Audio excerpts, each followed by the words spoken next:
Hey guys, I thought it was time to do another Q&A. I had a blast doing the first one. So, without further ado, here are some more of your questions. M. Mad asks, hey MagicFergie, have you ever planned to participate in a TV show like America's Got Talent, etc.? And how old are you? I actually get this question a lot. People say, why aren't you on TV, or you should go on America's Got Talent. First of all, I should mention I'm Canadian, so I don't know the whole rules about, performing on another country's show. I think there have been Canadians on the show. I'm sure in their history there have been. We did have a Canada's Got Talent for one season, but I don't think it did so well in the ratings, and therefore it didn't get a second season. I guess the main reason is one, I'd be kind of nervous about doing that, and I don't know if I've got what it takes to be on there. I don't know, maybe I'm just being harsh on myself. The other thing is, I think that they are looking for bigger acts, like stage acts, rather than the close-up magic, which is what I do. And I have seen some close-up magicians on America's Got Talent, and I've seen ones that do the exact same stuff that I do. So part of me thinks maybe I could be on it, maybe I should go on it. But as of right now, I'm just a little too busy anyways to drop everything and go audition and then go through all of that. But it would be cool. Michael Cadillac, I think I'm pronouncing that correctly. How much of an impact is it to have small hands for card tricks? And another question, is there a trick, as in your video, that you really, really admire, would love to do, but you simply don't know how it's done? So first of all, how much of an impact is it to have small hands for card tricks? I have fairly small hands, I think, and it was a little tougher for me growing up to handle the cards, so I actually ended up using bridge size cards. They're slightly narrower, they're kind of thinner cards. I believe they're about the same length, but they're a little thinner. And those were a little bit easier for me to handle, but I would say most card tricks, hand size doesn't really matter. There might be a few kind of sleight of hand things that you might have a bit of trouble doing with smaller hands, but generally I'd say 95% of card tricks, it's not an issue. And the other one, is there a trick that I admire that I would like to do but don't know how it's done? I'd say there's probably lots of magic tricks out there that I've seen that I would love to do. I think most of them I have an idea of how they're done. The only one that kind of comes to mind is called Any Card at Any Number. Basically, somebody names a number and somebody names a card.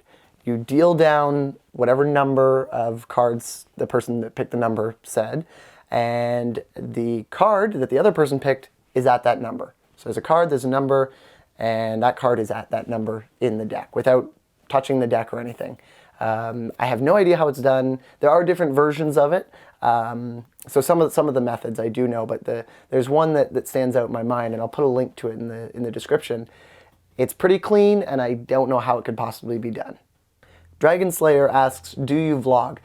I don't vlog right now. It is something that I would like to do because I think there's enough exciting stuff that happens in my life that I could document it and people would want to check it out.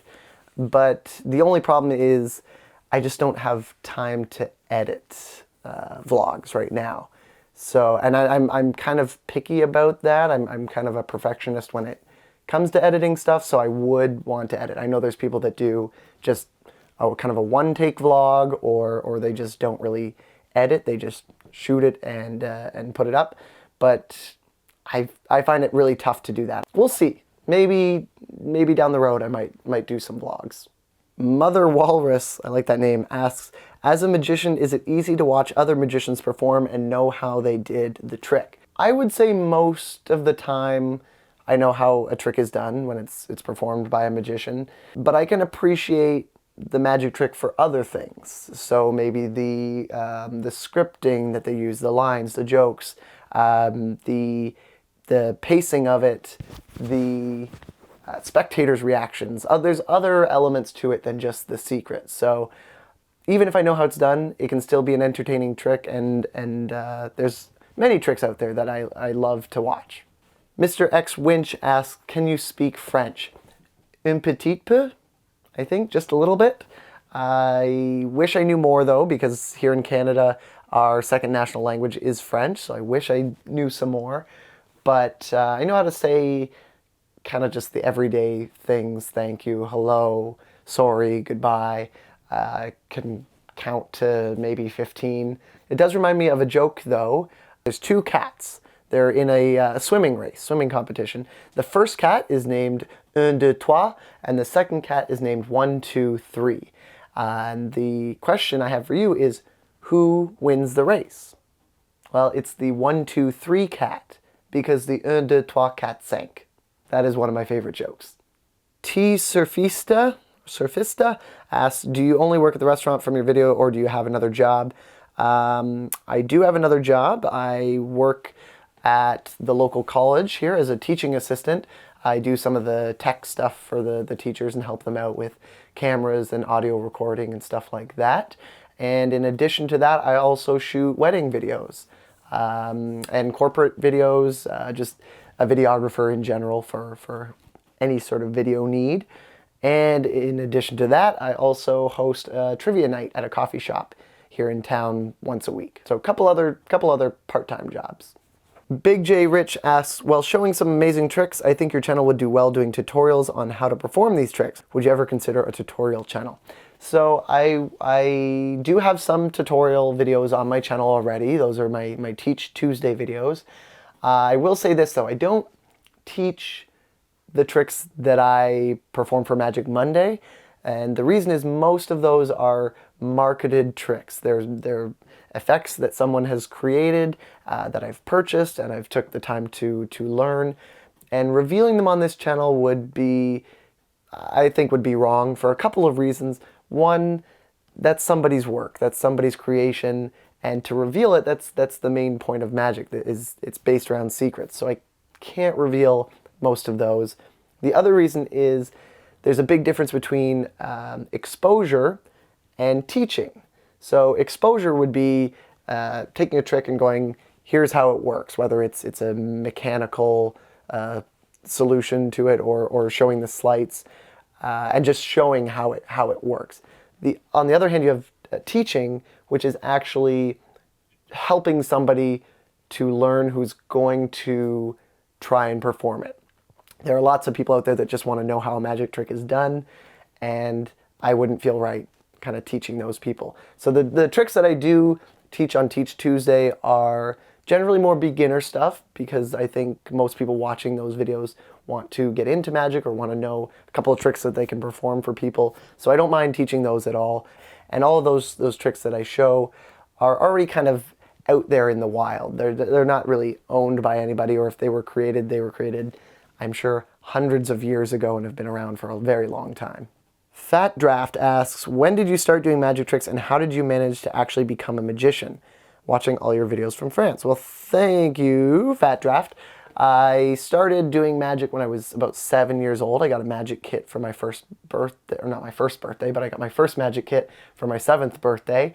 And I started doing some of the tricks from there.